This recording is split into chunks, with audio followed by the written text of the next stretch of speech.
6 ستمبر کو ہونے والے امیر اہل سنت دامت برکاتہم العالیہ کے مدنی مذاکرے کی تیاری کے سلسلے میں نگران کابینہ نے فیضان زمزم مسجد میں اسلامی بھائیوں کی تربیت کی اور اس اجتماع میں شرکت کی دعوت دی۔ مدنی چینل کے ناظرین، آپ کو یہ بھی بتائیں کہ یہ مسجد امیر اہل سنت دامت برکاتہم العالیہ کے ذہن دینے پر تعمیر کی گئی تھی۔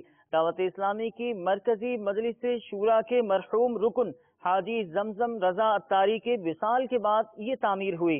زمزم بھائی مرحوم کے شہر زمزم نگر حیدرآباد باب الاسلام سندھ پاکستان چلتے ہیں۔ اسی ماحول میں ادنا کو آلہ کر دیا دیکھو، اجالا ہی